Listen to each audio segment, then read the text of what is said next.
Ever buy one of these cheap knockoff Chinese chucks and you wonder, well, how come it's not working after, so many uses?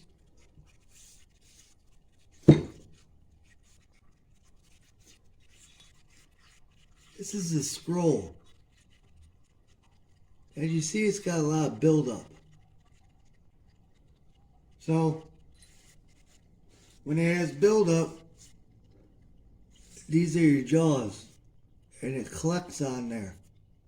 When it collects on there, it binds it up, or it works it, but it forms a paste where when you're running your machine, your part is reading out between 1 and 2 thousandths difference on either side, making it concentric.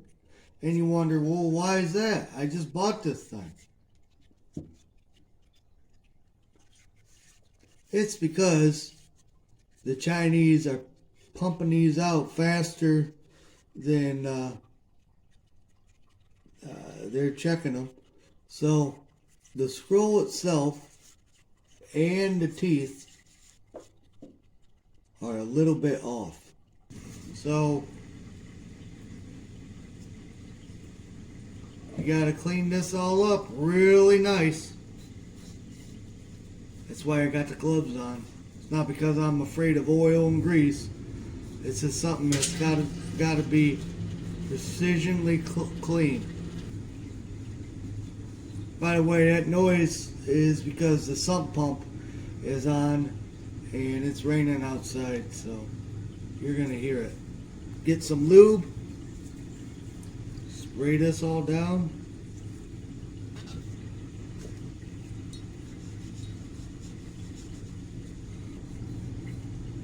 And there you go. Now, you always want to clean your chuck itself. See that in there? Yeah, that's not good.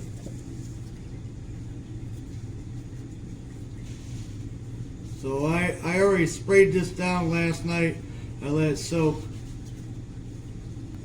So there, wiped all that gunk out.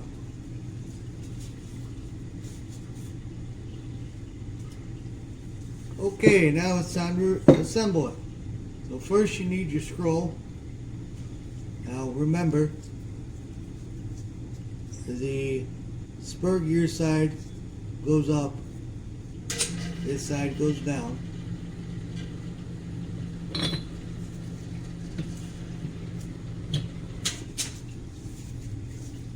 Just like that.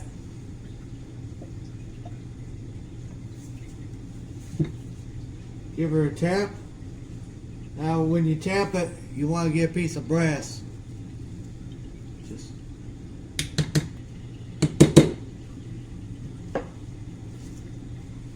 like that. Now, you take your key chuck gears, that's what I'm going to call them. Put them in.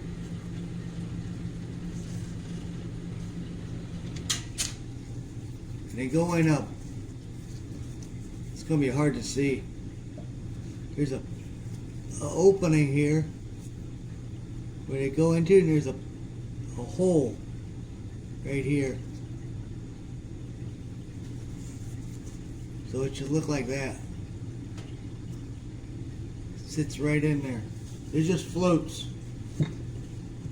Then these long screws here are what make it so it doesn't back out.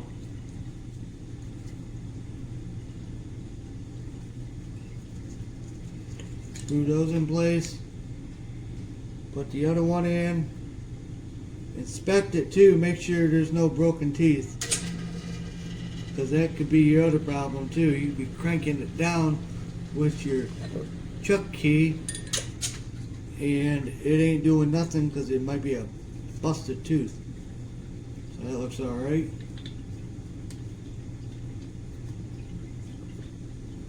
And we'll put the other one in too.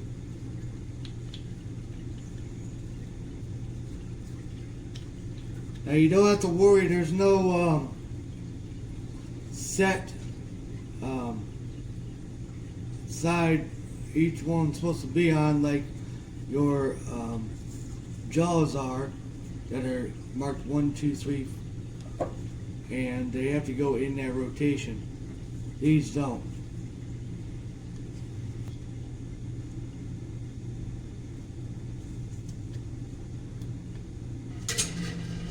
Now if you find these hard to go in, that's because that slot right there sits right in there. So if you got to push too far, it ain't gonna line up. So don't be discouraged, just push it right out. See, it's not lined up. Just push it out a little bit and pop right in. Then we screw it down. Don't have to be super tight, but I would recommend a good 15 foot-pounds of torque. Tight.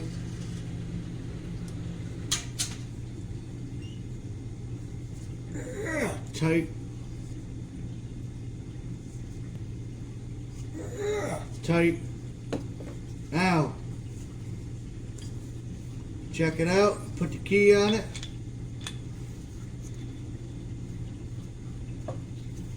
And look at that. Smooth like butter. You can lube her up more if you want to. I would highly recommend that.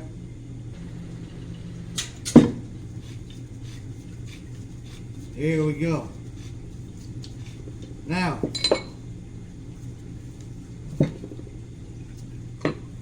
put the cap on.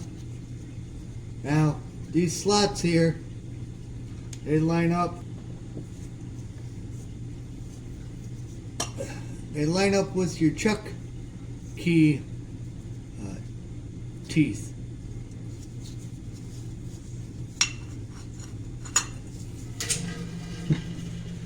And if you don't have it lined up, you'll know it, because it ain't gonna sit right. So you get your small screws here.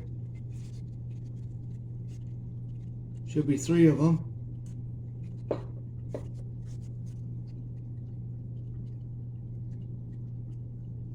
Now these, when I opened this up, these were barely even tight. So I guess the Chinaman was slacking off that day, or had his deadline, so he just snugged them up and said that'll be good enough. Whoever buys it, we'll figure it out.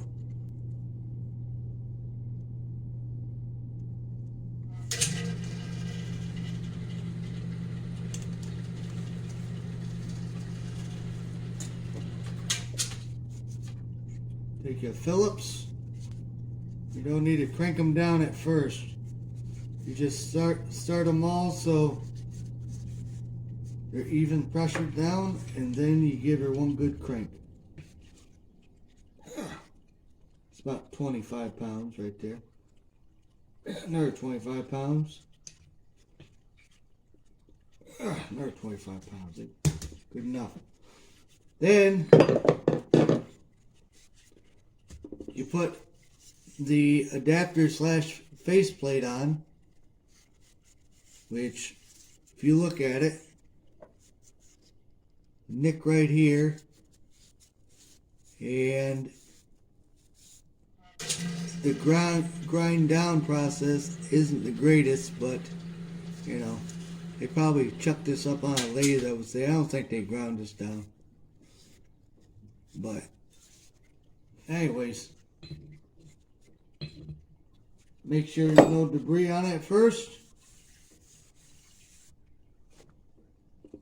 And you line her up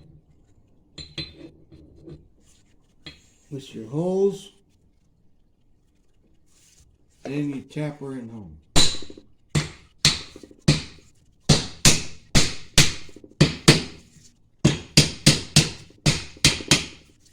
There we go. Now you get your machinist screws.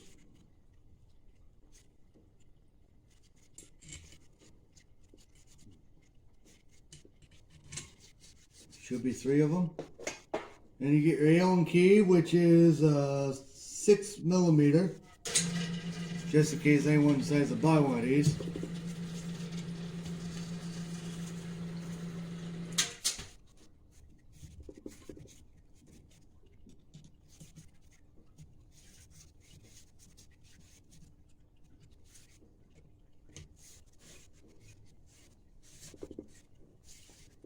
See, this one, I got a problem with this one, because this was a problem going in and a problem going out when I had this apart.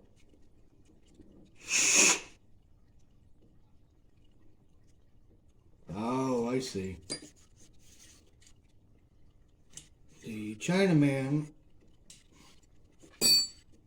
didn't exactly line the hole up right. Here we go.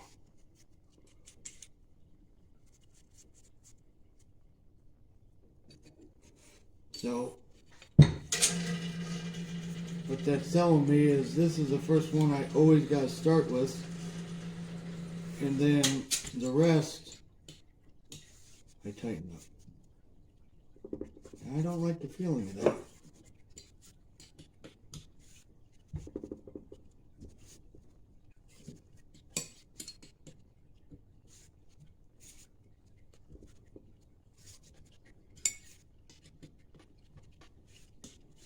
Now I did think there was debris. I took this outside and I blew it out, but nothing came out of it.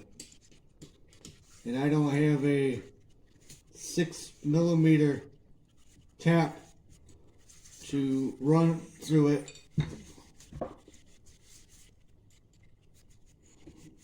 Maybe there's a burr, but yeah, we'll just go with it now.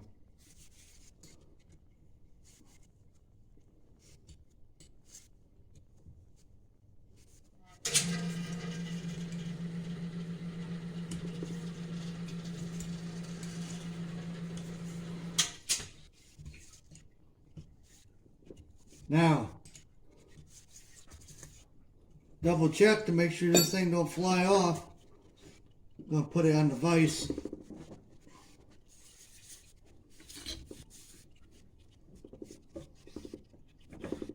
And I got to give her a good crank. About 500 foot-pounds I'd like to do on this.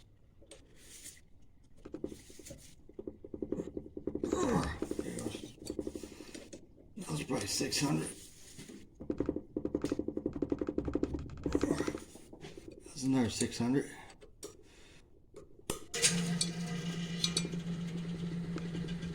That's 600 right there. That's good enough. Hulk Hogan had a problem getting this off now.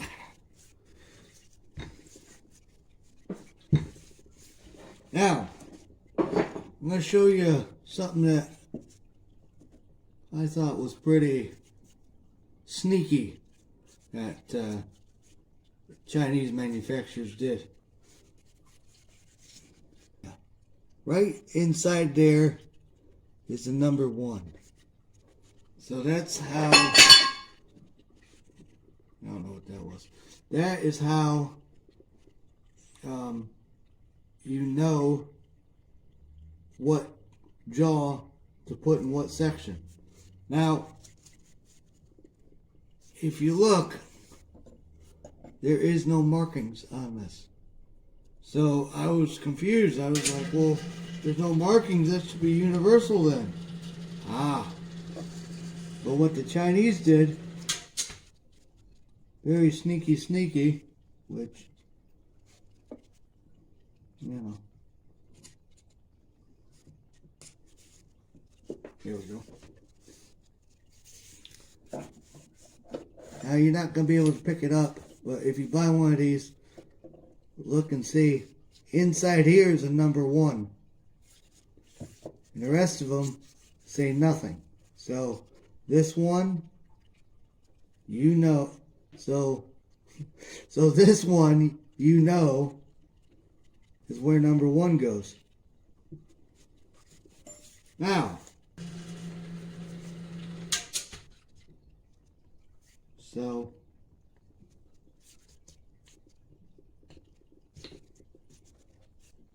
I guess that's just like, you know, the Chinese government. They only have one way, and that way is total domination. So.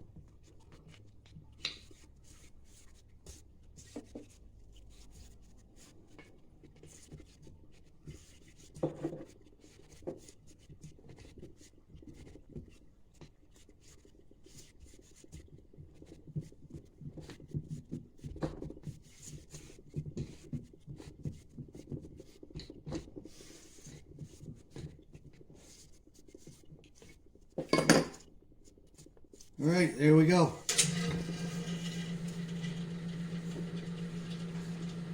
Now, all you do is just put her on the lathe and check the run out. And if your run out's a lot better, then you know you had chips in your chuck. And more than likely, that is a problem. So that's how you inspect the chuck, reassemble the chuck, and that's it. So if you guys like this content, please give a thumbs up, thumbs down. Later.